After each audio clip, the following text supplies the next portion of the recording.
Olá, pessoal! Estamos aqui de novo juntos para podermos conversar sobre o tema da responsabilidade civil, administrativa e penal pelo descumprimento das regras relativas à responsabilidade social e ambiental da empresa. Essa, infelizmente, é a nossa última aula, mas eu preciso terminar esse conteúdo, né? Vocês precisam concluir essa disciplina para poder continuar aí no nosso curso. Então, eu gostaria de pedir mais uma vez a atenção de vocês para esse tema e vamos conversar um pouquinho sobre ele, então.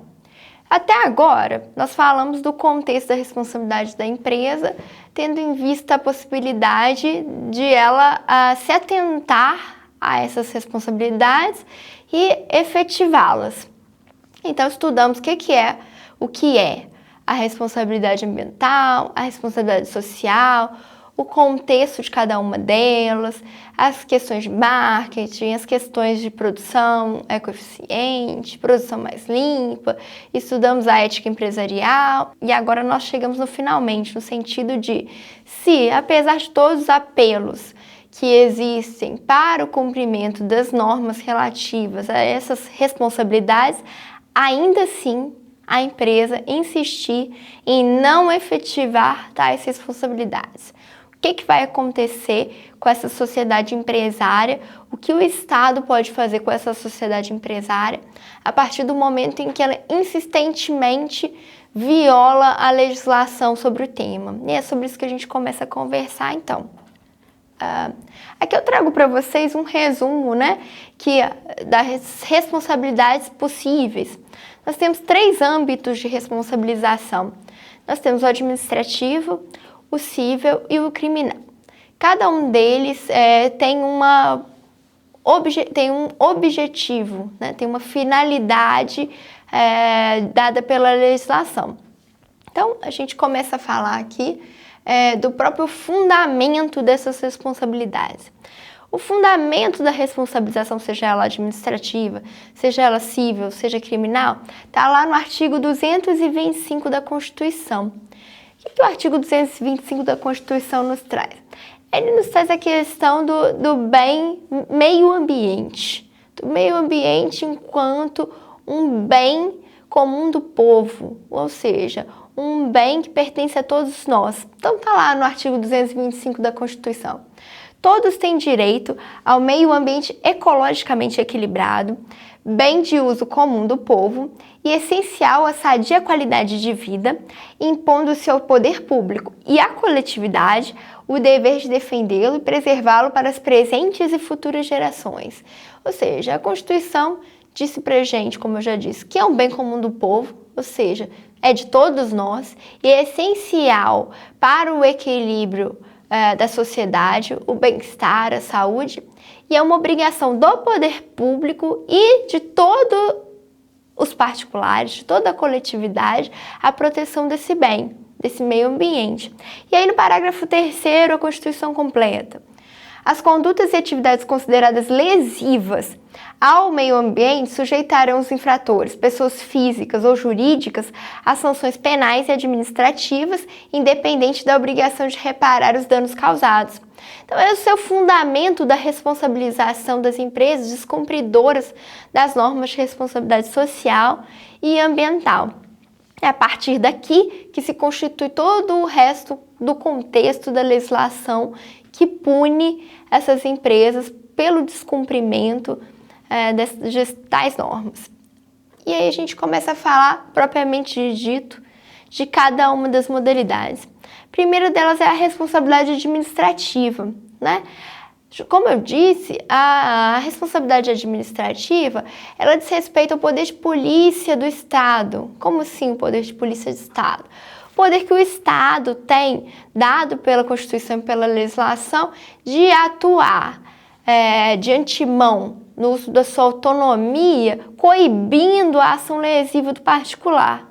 Então, entendendo que estamos diante de um bem comum do povo, que é obrigação do Estado protegê-lo, e tendo o Estado um instrumento oriundo do seu poder de polícia, ele passa então a implementar normas de tutela desse bem autoexecutáveis, ou seja, o Estado não vai procurar o poder judiciário para tomar essas providências, ele mesmo vai tomar essas providências. E vai tomar como? Vai tomar através dos seus órgãos próprios para fiscalização, como por exemplo o IBAMA. É um órgão próprio da administração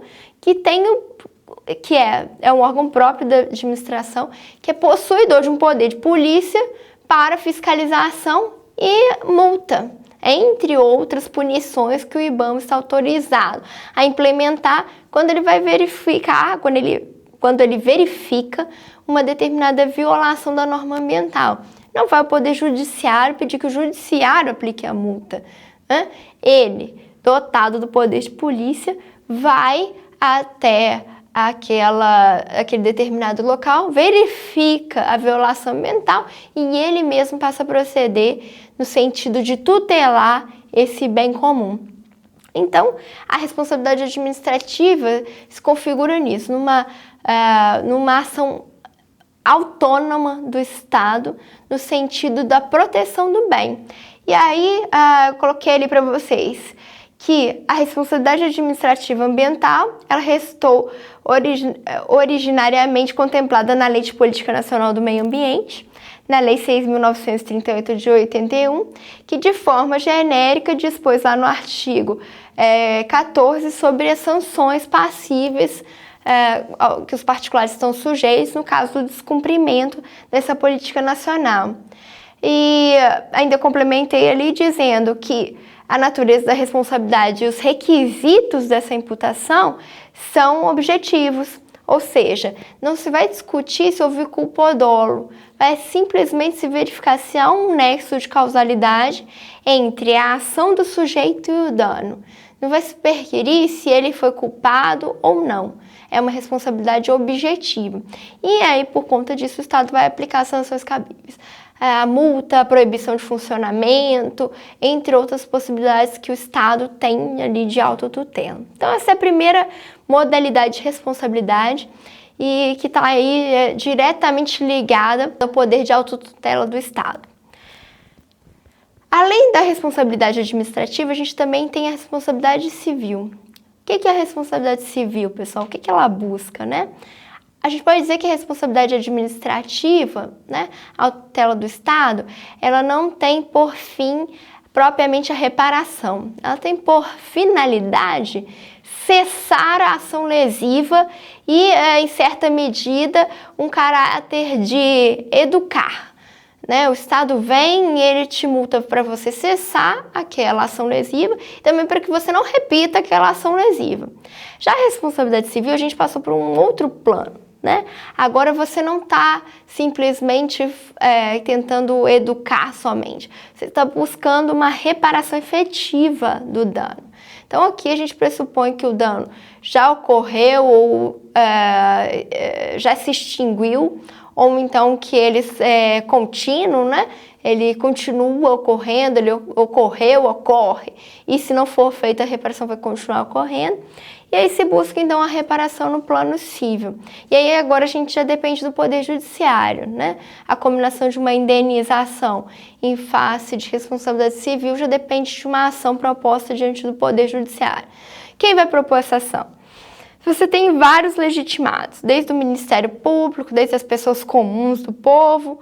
Por quê? Porque, como eu já disse anteriormente, é um bem de uso comum do povo, então é passível de defesa por todos nós.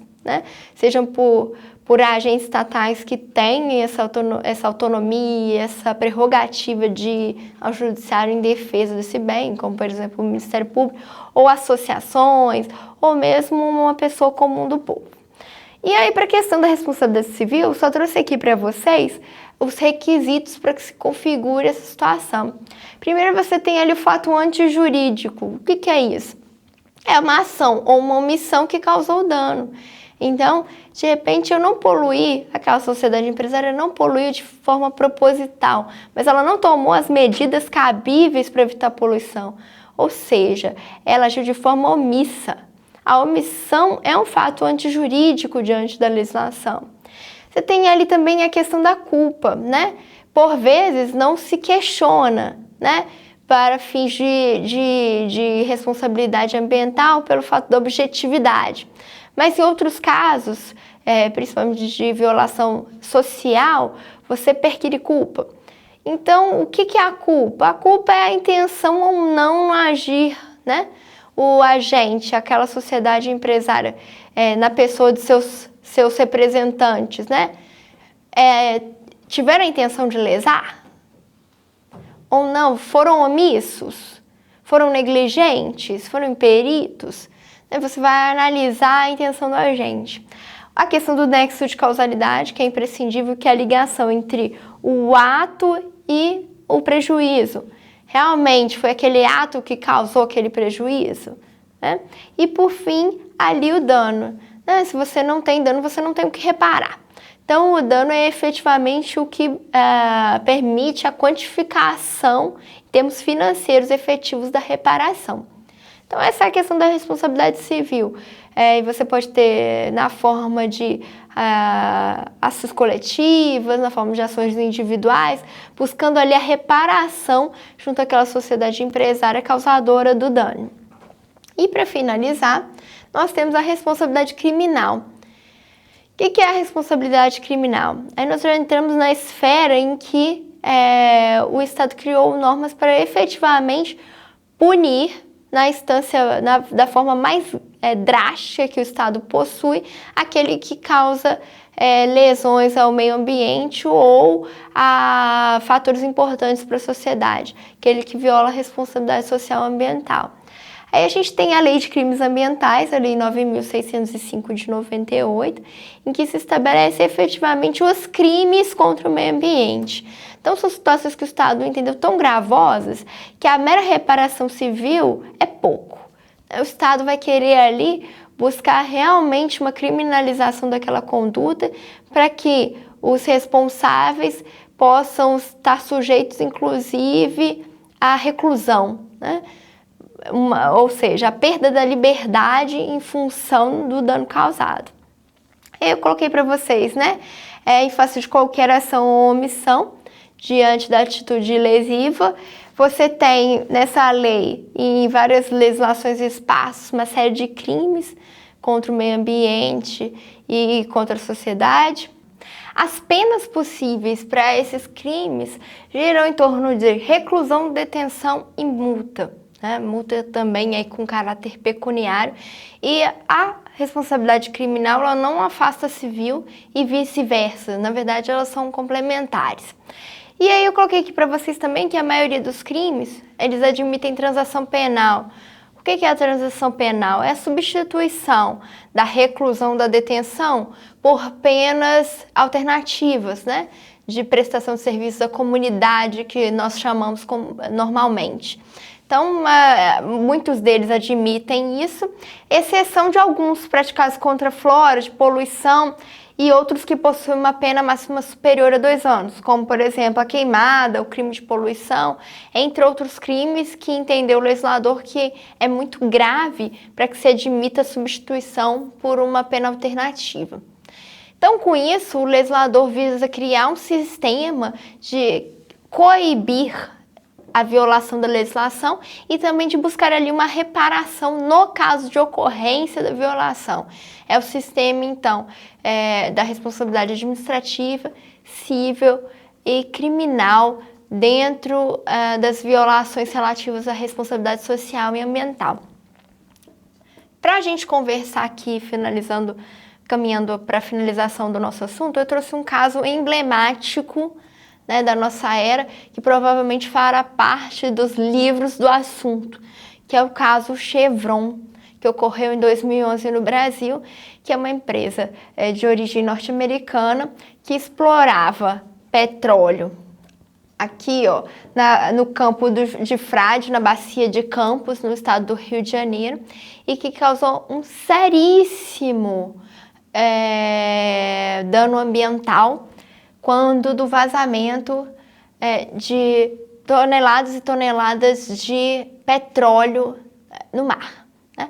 A Chevron, ela foi acusada de utilizar tecnologias ultrapassadas para exploração de petróleo, de não ter tido os devidos cuidados, não ter planos de contenção, não ter o mínimo de cuidado